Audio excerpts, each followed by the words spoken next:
نحمده ونستعينه ونستغفره ونعوذ بالله من شرور أنفسنا وسيئات أعمالنا من يهده الله فلا مضل له ومن يضلل فلا هادي له وأشهد أن لا إله إلا الله وحده لا شريك له وأشهد أن محمدا عبده ورسوله يا أيها الذين آمنوا اتقوا الله حق تقاته ولا تموتن إلا وأنتم مسلمون يا أيها الناس اتقوا ربكم الذي خلقكم من نفس واحدة وخلق منها زوجها وبث منهما رجالا كثيرا ونساء واتقوا الله الذي تساءلون به والأرحام إن الله كان عليكم رقيبا يا أيها الذين آمنوا اتقوا الله وقولوا قولا سديدا يصلح لكم أعمالكم ويغفر لكم ذنوبكم ومن يطع الله ورسوله فقد فاز فوزا عظيما أما بعد فإن أصدق الحديث كتاب الله وخير الهدي هدي محمد صلى الله عليه وعلى آله وسلم وشر الأمور محدثاتها وكل محدثة بدعة وكل بدعة ضلالة وكل ضلالة في النار. Al-ikhwah wal akhwat, kaum muslimin dan muslimat yang dimuliakan oleh Allah Subhanahu wa ta'ala. Kita bersyukur kepada Allah Subhanahu wa ta'ala atas berbagai nikmat yang Allah Subhanahu wa ta'ala limpahkan kepada kita. Terkhusus di saat ini kita kembali diberi kemuliaan besar untuk meraih kebaikan salat maghrib secara berjamaah dan diberi kesempatan untuk mendapatkan rawatib maghrib. Bahkan di antara kita ada yang diberi kelebihan lagi untuk melaksanakan 2 rakaat setelah azan. Ini nikmat yang sangat besar. Siapa yang diberi taufik, kemudahan untuk melaksanakannya, maka berarti Allah Subhanahu wa ta'ala lebihkan dia dari yang lainnya. Dan saat ini Allah Subhanahu wa ta'ala kembali memberi kemuliaan besar kepada kita untuk berada dalam majelis ilmu, mempelajari agama Allah Subhanahu wa ta'ala melalui petunjuk-petunjuk Nabi dan Rasulullah Muhammad sallallahu alaihi wa ala alihi wasallam.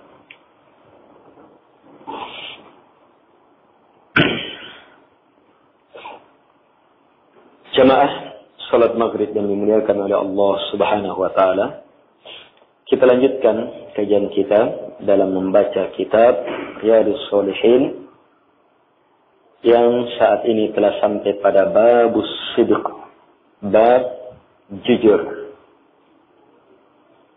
Kita sudah masuk pada hadis yang terakhir, ya.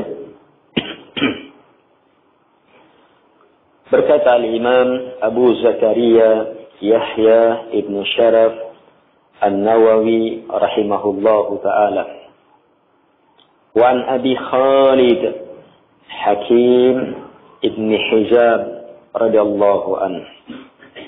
Qala Rasulullah sallallahu alaihi wa ala alihi wasallam, al-bayyi'ani bil khiyari ma lam yatafarraqa fa in sadaqa wa bayyana burika lahuma fi bay'ihima wa in kadaba wa katama muhiqat barakatu bay'ihima. Hadits muttafaqun alaih. Diriwayatkan oleh Imam Al-Bukhari dan Imam Muslim. Keduanya meriwayatkannya dalam kitab yang sama, Kitabul Buyu'. Kitab tentang jual beli.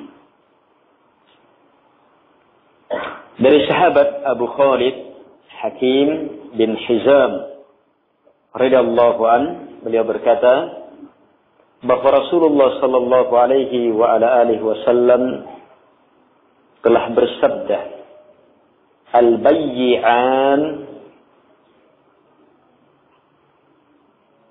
bayyi'an ini bentuk dua untuk asal dari lafadznya al-bai'. Iya. Pembeli, apa? Penjual. Dua penjual, tapi yang diinginkan adalah penjual dan pembeli. Penjual dan pembeli.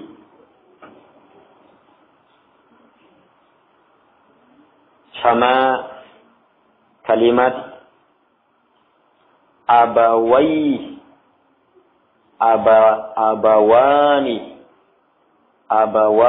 dua bapak. Tapi maksudnya ibu dan bapak. Iya.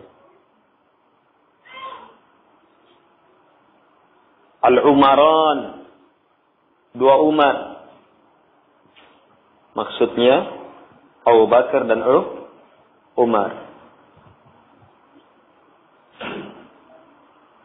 Atau dia mengatakan Umar dan Amr bin Hisham, Abu Jahal.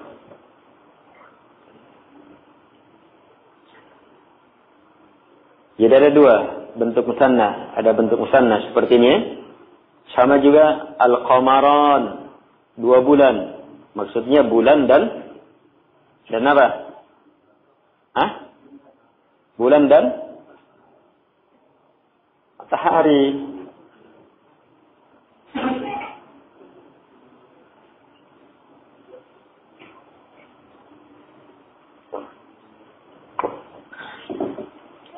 Al-bayyi'an, maksudnya pembeli dan penjual.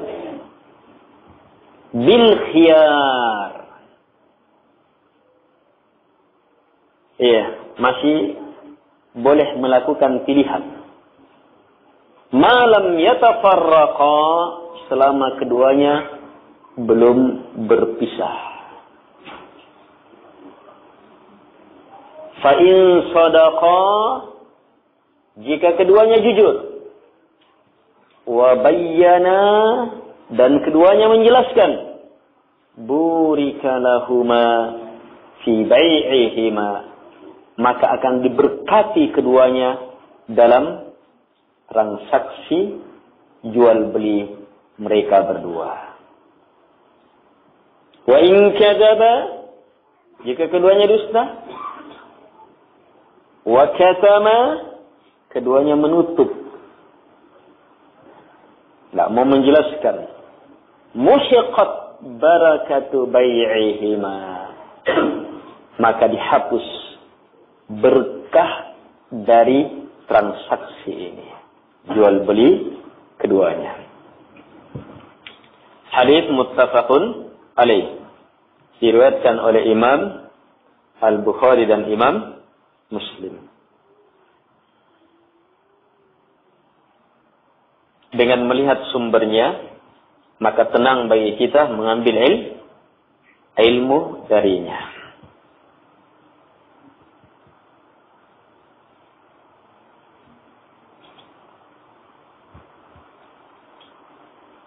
Dan kedua hadis ini oleh kedua imam kita memasukkannya dalam Kitabul Buyu', kitab tentang jual beli. Hanya Imam An-Nawawi memasukkannya dalam babus sidq, bab tentang kejujuran.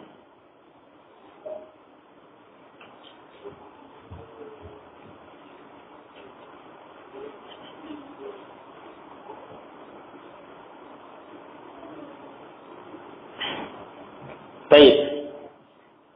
Dengan jelasnya sumbernya, maka tenang bagi kita mengambil ilmu darinya. Ilmu yang sangat nampak dalam hadis ini adalah ilmu tentang jual beli.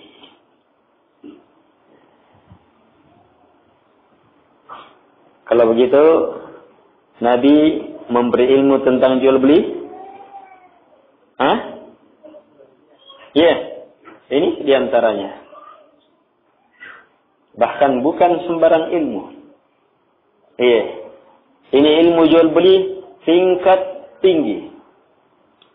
Sebab metode jual beli yang menentukan berberkah atau tidaknya jualan kita. Berkah yang berhubungan dengan agama kita, kebaikan kita di dunia, di alam barzakh, di alam akhirat. Kalau ahli ekonomi tidak tahu ilmu ini.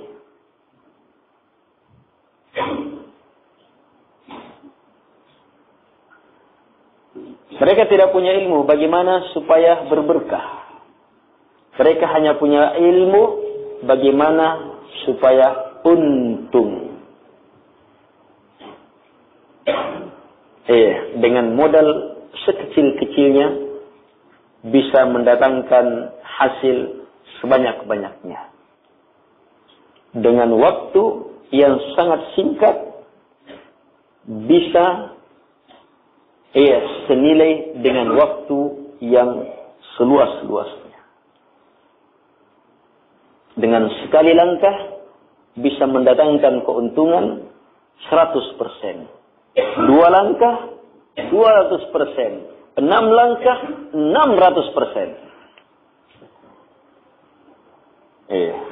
Tetapi berberkah tidaknya, mereka tidak tahu aturan itu.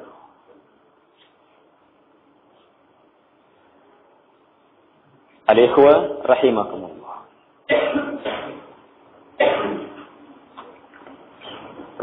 Jadi kalau begitu, Rasulullah SAW ahli ekonomi,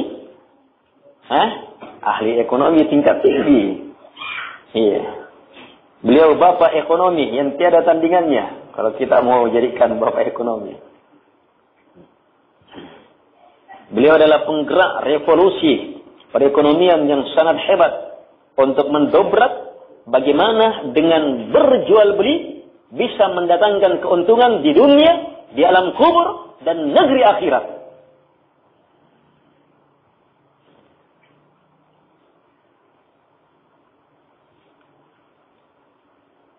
Kalau begitu, semakin jelas man ahdatsa fi amrina hadza ma laysa minhu fa huwa raddun. Siapapun yang ahdatsa, melakukan perkara baru fi amrina, dalam urusan kami ini, fa huwa raddun, tertolak. Urusannya Nabi hanya salat.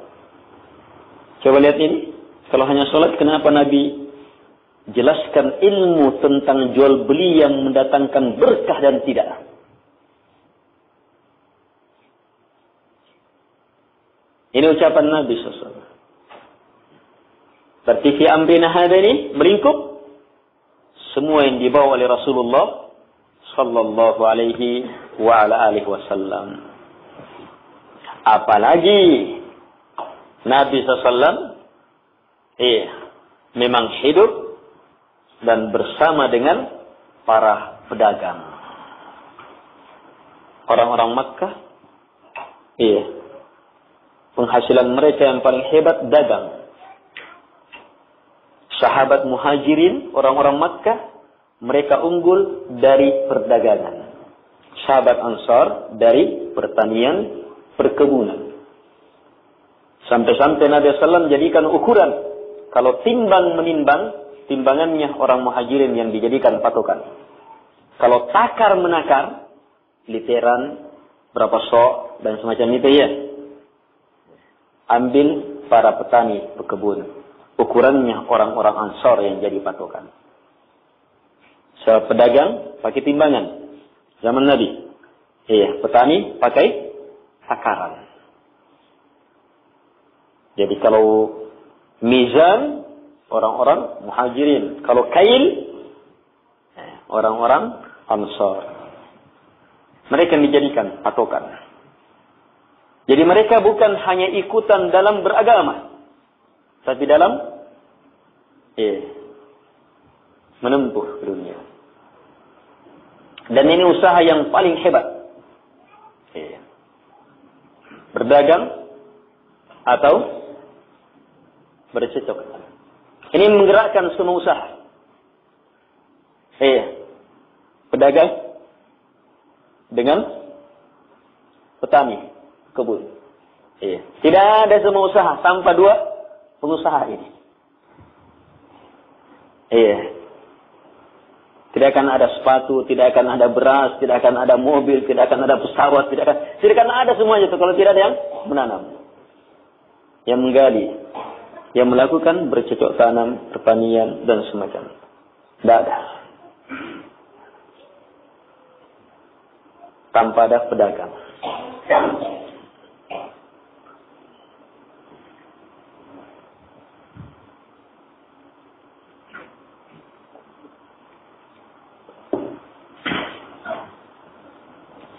Baik.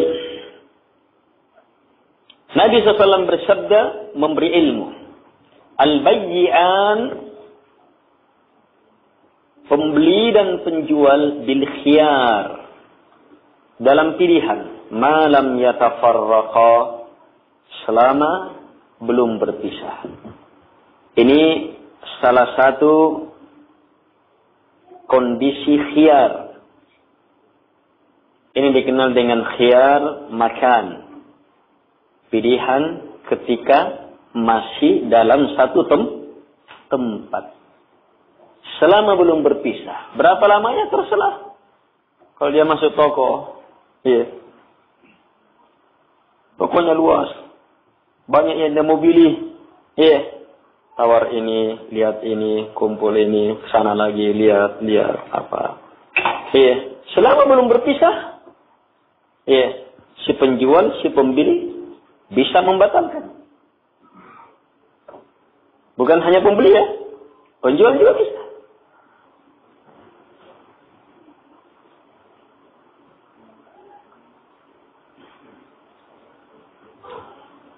Si pembeli selama belum berpisah, saya tidak jadi beli ini.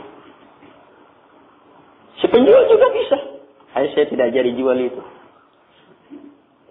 Batal. Selama belum berpisah. Malam yatafarraqa. Tapi kalau salah satu dari keduanya memberi syarat, selama disetujui, maka jadi syarat itu. Al-muslimuna ala syurutihim. Kata Nabi SAW, Al-muslimuna ala syurutihim. Illa syaratan harrama halala atau ahalla harama. Hadis sahih, riwayat Imam Tirmidzi. Kaum muslimin itu di atas syarat-syarat mereka.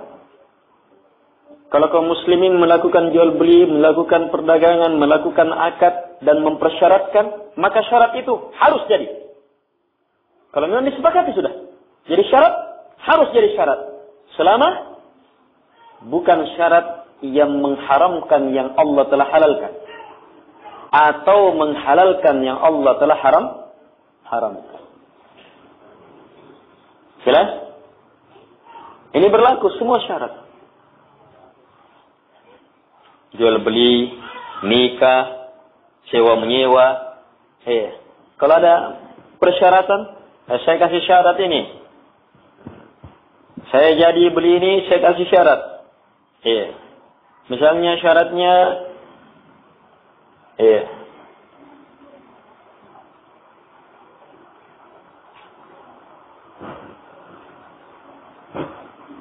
dia tahan hujan selama setahun.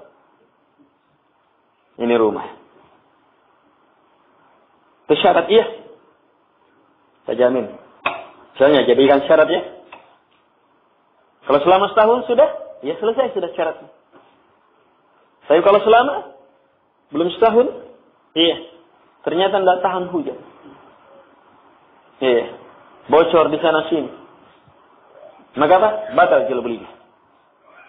Jual beli batal sebab syarat. Syarat ini bukan menghalalkan yang haram dan tidak mengharamkan yang halal. Selama disepakati jadi. Nah, sekarang al-bayyi'an bil khiyar. Pembeli dan penjual tetap dalam pilihan selama belum berpisah. Ini salah satu bentuk khiyar. Khiyar tempat. Ada model-model khiyar lainnya. Masih bisa memilih. Model-model lainnya. Tapi saya kurang paham gitu. Kita hanya bahas sesuai dengan apa yang ada di hadapan kita. Tapi yang jelas ada khiyar-khiyar lainnya. Baik.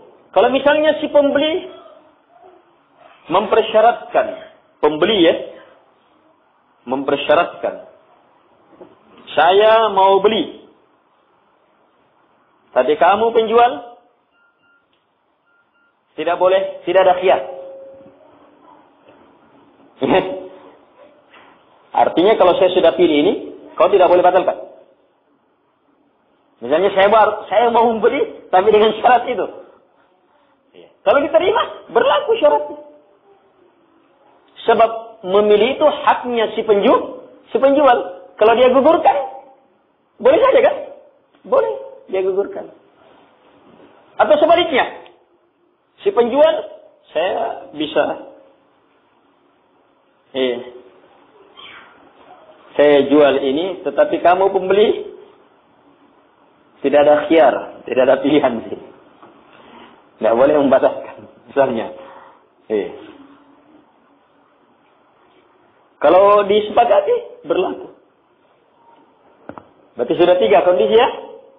Dua-duanya boleh, satu dari keduanya, 3. Atau kondisi yang keempat, dua-duanya membatalkan khiyarnya. Kalau memang sepakat, ya sepakat. Tapi asalnya, kalau memang tidak ada perjanjian, maka yang berlaku adalah al-bayyi'an bil khiyar malam yatafarraqa. Tetap dalam pilihan selama belum berpisah.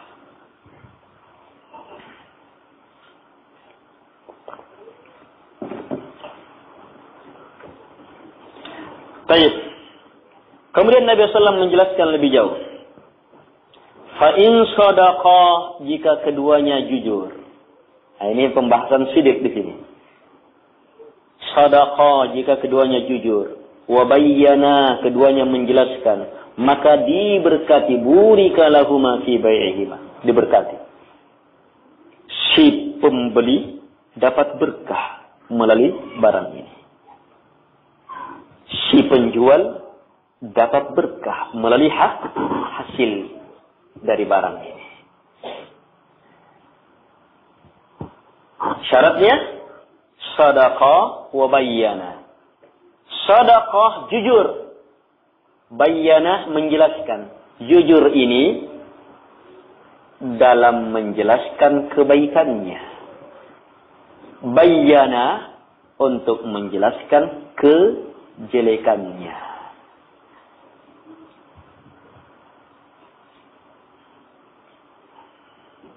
Iya. Si pembeli, si penjual misalnya, jujur dalam jujur. Iya, si penjual bilang ini barang bagus, terbukti, tahan. Ini apa ini? Menjelaskan baiknya ya. Dan dia jujur, benar seperti itu. Ini sedekah namanya. Bayyana, si penjual jelaskan, hanya ada jeleknya.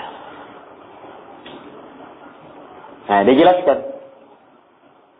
Ada keluhan beberapa pembeli, ternyata begini. Ini namanya bayyana. Dia jelaskan yang jeleknya. Nah, kalau begini caranya menjual, maka si penjual akan mendapatkan berkah. Tinggal si pembeli. Si pembeli juga jujur. Jujur dalam menjelaskan barang itu, apa yang dia inginkan. Demikian pula dalam menjelaskan apa yang tidak baik. Misalnya dia sudah pakai misalnya, ada garansi atau apa. Iya. Dia harus jelaskan. Harus jujur. Maka apa? Diberkati. Tapi kalau kadzaba dusta wa katama, kadzaba dusta dalam menjelaskan kejelekannya. Wah, ini barang luar biasa ini. Ini di Singapura laris manis. Padahal orang tidak laku di Singapura. Ini menjelaskan baiknya tapi dusta. Ini kadzaba. Atau dia tahu ini barang ada jeleknya, ada cacatnya, tapi dia sembunyikan. Ini dia katama. Dia sembunyikan. Tapi kalau dia tidak tahu, la yukallifullahu nafsan illa wus'aha.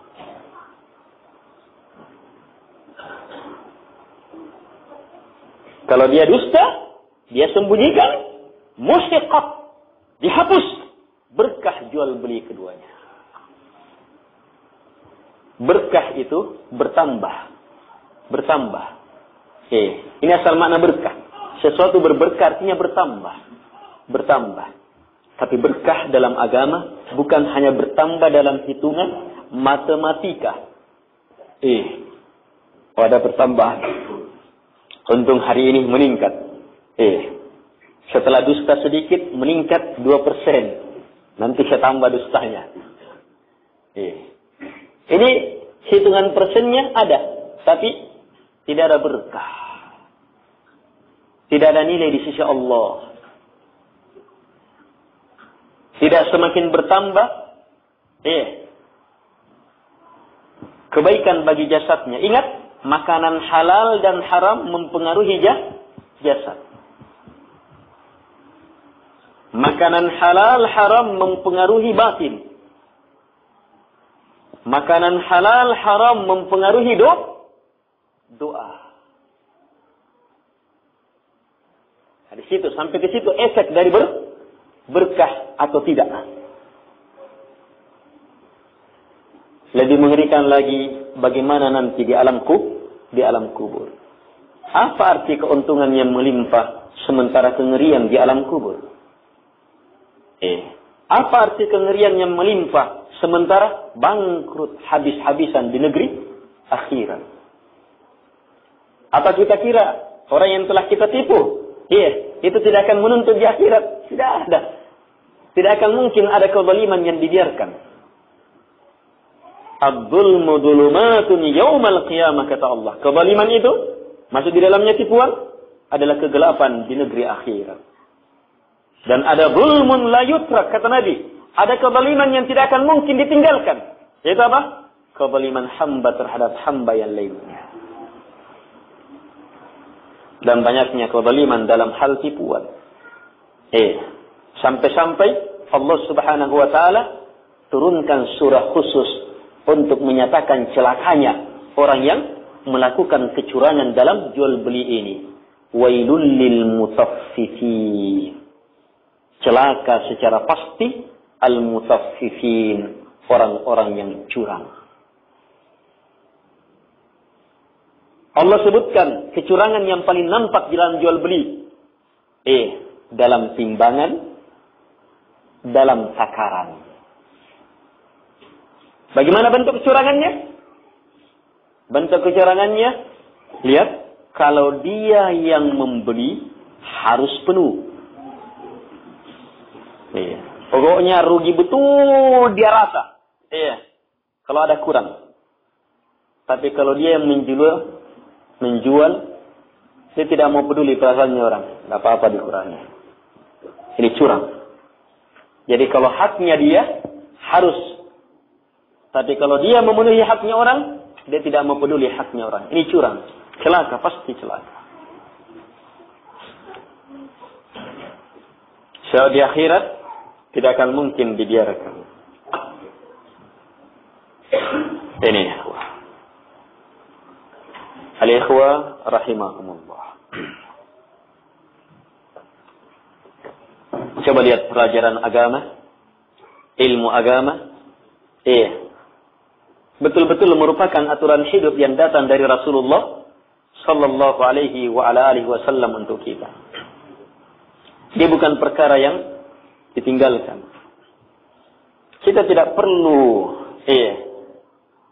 orang-orang kafir, orang-orang komunis, orang-orang liberal untuk menyampaikan teori-teori ekonominya.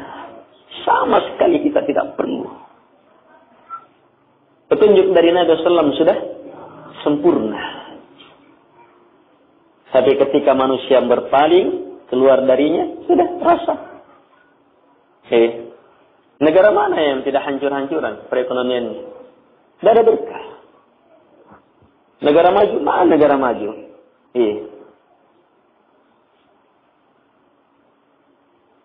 Negara maju itu namanya saja dapat gelar negara maju.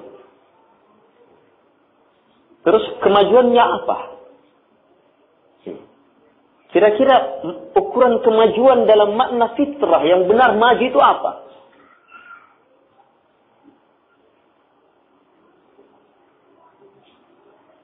Yang nampak pada negara maju, peningkatan kejahatan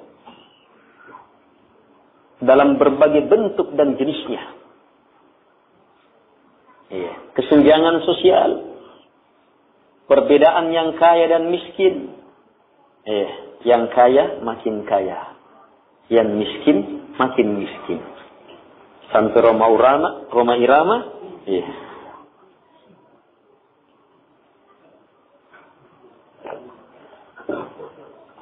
Ya, lagu dulu. Al-ikhwah rahimakumullah. Ini nampak pemerkosaan, pembunuhan karakter, penipuan antara tetangga yang satu dengan tetangga yang lainnya juga sudah. Bagaimana keadaannya? Negara maju, tapi air sangat susah. Mereka harus datangkan air bersih dari Indonesia. Negara maju katanya. Kita negara yang mulai berkembang. Tapi air kita gali sedikit saja. Yang mana kemajuan mereka? Al-ikhwah rahimahumullah.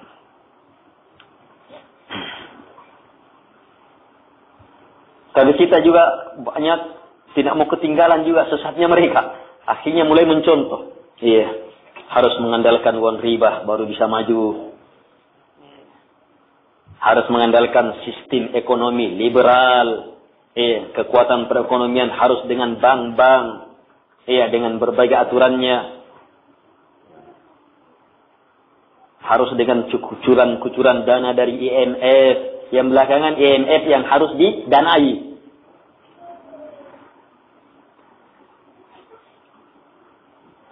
Al-ikhwah rahimahumullah. Belum lagi syarat-syaratnya IMF kalau ingin memberi dana. Syarat-syarat yang menghalalkan yang haram. mengharamkan yang halal. Syarat-syarat untuk menodai nilai-nilai Islam, untuk mengangkat kekafiran dan agama-agama sesat. Hanya syarat itu, ya, bukan bahan untuk umum. Tapi lihat saja apa yang nampak. Bersamaan dengan kucuran dana, ya, akan terlihat, ya, boleh pembukaan diskotik di daerah ini. Kamu mau menjadi negara dunia atau kota dunia, tidak boleh tidak, harus ada. Tempat-tempat pelampiasan syahwat yang resmi. Al-ikhwah rahimakumullah.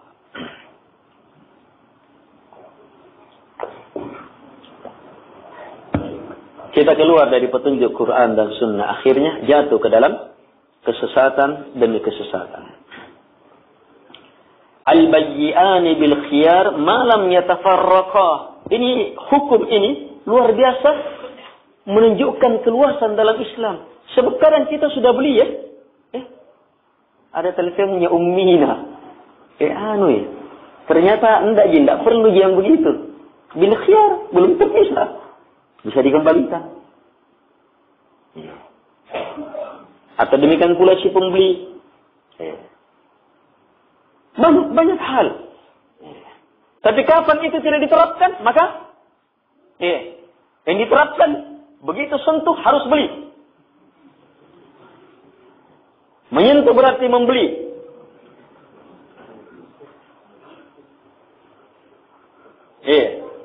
Merusak berarti membeli. Pernah terjadi berkelahi antara pembeli dengan penjual di salah satu toko yang ada murah-murahnya. Yang membeli ini dia kalau saya tidak salah doktor atau profesor dalam bidang hukum. Dalam bidang hukum. Kalau dalam bidang hukum itu sangat peka dengan kata-kata. Sangat peka dengan kata-kata. Ada barang yang mau beli. Si pembeli ini ingin lihat, dibuka. Yang buka ini anunya, pelayannya. Hanya dibuka, rusak. Keluar misalnya terpancar anunya atau apa. Misalnya odol atau apa ya, sabun yang, kan begitu mau dilihat kadang, ada kesalahan di situ. Akhirnya dia tertuduh, merusak. Atau mungkin dia berusaha melihatnya, tapi dia bilang merusak. Oh, marah sekali dia bilang merusak. Atau semakna dengan itu. Ini harus Bapak ganti, harus dibeli ini. Dia tidak pedulikan belinya, berapapun. Dia mau beli. Tapi dibilang merusak. Oh, dia marah betul itu. Sewa aturannya toko itu harus seperti itu. Ini harus dibeli sudah. Tidak boleh tidak.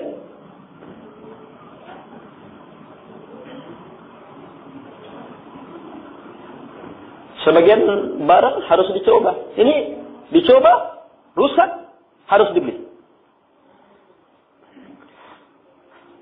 Aturannya seperti itu.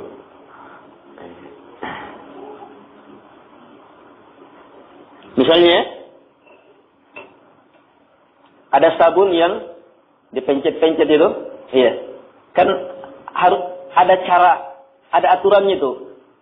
Kadang tidak main. Kita sebagai pembeli mau mengetes dulu. Bagus sih tidak. Ternyata dites, rusak. Rusak. Begitu dia paksa-paksa, keluar sabunnya. Siapa yang mau ambil? Rusak, sudah keluar. Ini sudah harus katanya. Al-ikhwah rahimakumullah. Tapi lihat hukum Islam, al-bayyi'an bil khiyar malam yatafarraqa. Tidak ada yang dirugikan. Semuanya diberikan keluasan. Dan ternyata dalam jual beli yang dipentingkan adalah berkah atau hancurnya berkah.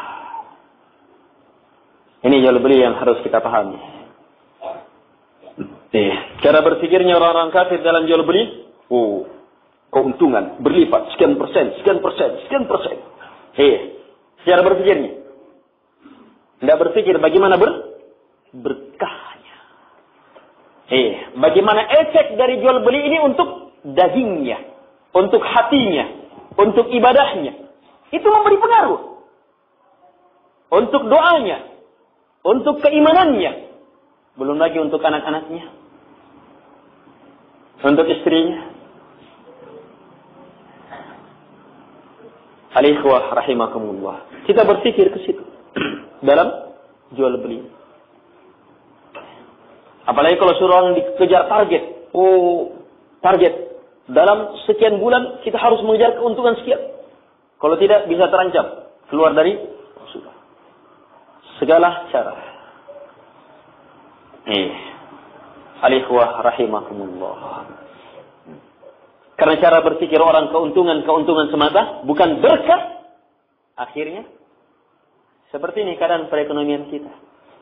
Tetap banyak pasar, banyak orang kaya, tetapi bagaimana berkah? Gimana kebaikan? Al-ikhwah rahimakumullah. Agama ditinggalkan, maka yang ada adalah bencana dalam perekonomian kita. Dan ternyata kunci dalam berkah jujur. Jujur dalam apa? Dua hal. Menjelaskan keuntungannya dan kejelekannya barang kita. Kita jujur jelaskan. Mau menarik orang, jujur dalam menjelaskan. Jangan ditambah-tambah penjelasannya. Ini barang luar biasa ini. Padahal tidak terlalu luar biasa sebenarnya. Tapi kalimat luar biasa ini, ini barang terlaris. Kalimat-kalimat.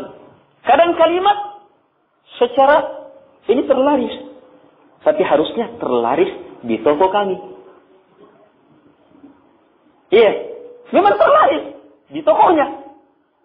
Tapi dia sebut saja terlaris. Sehingga memberi umum, terlaris ini di Makassar ini. Memberi syarat seperti itu. Ini masuk dalam berlebihan. Tidak jujur dia. Harus jujur.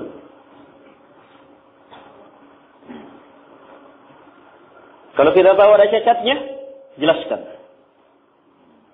Ini kurang. Nggak dibeli ini, terus stop.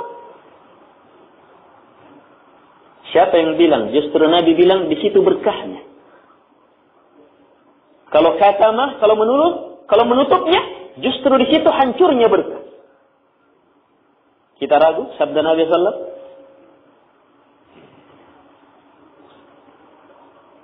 Dan ini sudah terbukti, orang kafir banyak membuktikan bahwa jujur menjelaskan ini ternyata kunci. Semakin banyak keuntungan. Sebab apa? Orang semakin tertarik. Kita jelaskan ini ada ininya. Akhirnya orang tidak jadi beli. Tapi dia tidak jadi beli bukan artinya dia tidak akan datang lagi. Dia tidak jadi beli. Sebabnya bukan barang itu yang diambil, yang diinginkan. Karena ada cacat itu. Bukannya itu yang dia cari. Dia cari di toko lain. Tetapi dia sudah tahu kita. Jujur. Ada yang mau cari? Ke kita dulu. Nanti ada penjelasan. Nanti akan ada penjelasan. Ada yang cocok. Terbeli.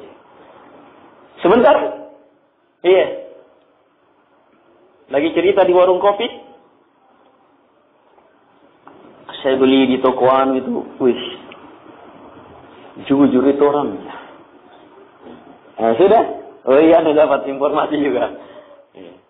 Tersebar informasi. Ramai. Coba lihat. Sekali tidak laku barangnya karena jujur. Tapi berakibat itu sering dan terlalu sering itu. Itu keuntungan dunia. Belum lagi nilai kejujurannya di sisi Allah Subhanahu wa taala berberkah. Jujur ternyata kunci keberhasilan bukan hanya dalam beragama, tapi dalam urusan dunia. Dalam urusan dunia. Kalau sebelumnya apa? Pembahasan kita? Ingat pembahasan sebelumnya. Kisah Nabi yang berperang. Apa pelajaran jujur di situ? Bahwa jujur harus fokus. Tidak boleh ada hal-hal yang menyibukkan kita. Orang yang jujur dalam usaha, orang yang betul-betul mengerahkan segenap hatinya pada usaha itu. Makanya Nabi dan Rasulullah mengatakan, orang yang sudah nikah tapi belum ketemu istri, orang yang membangun rumah, atapnya belum orang yang beternak sementara menanti anaknya, jangan ada yang ikut. Bagaimanapun kuatnya dia, maka apa? Pikirannya akan bercabang. Akhirnya tidak jujur. Tidak fokus. Dan ini kekuatan jujur di sini. Bahwa jujur itu harus disertai dengan azam, kekuatan tekad, pengerahan hati sepenuhnya dalam usaha kita.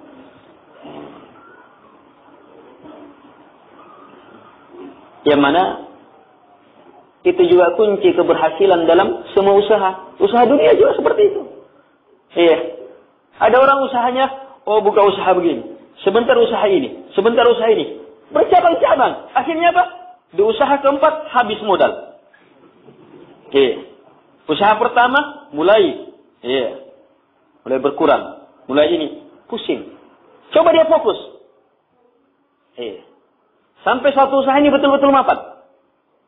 Kapan orang memulai dari kecil, maka pengalamannya sangat luar biasa. Penguasaannya dia terhadap medan pertempuran dalam usahanya ini sangat luas. Belum lagi kenalannya.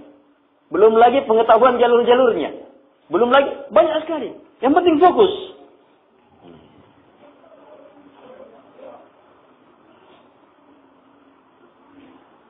Selanjutnya bisa dikembangkan. Al-ikhwah rahimakumullah. Baik, selesai pembahasan sidq dalam hadis ini. Dengan demikian selesai babus sidq dalam Riyadhus Shalihin. Kita susul dengan babul muraqabah. Bab kedekatan pengawasan dengan Allah Subhanahu wa taala. Bab pengawasan Allah Subhanahu wa taala. Baik, cukup dulu. Itu ada selebaran ikhwah. Tolong dibaca-baca. Sehubungan dengan sangat penting itu selebaran. Sehubungan dengan perayaan-perayaan agama lain.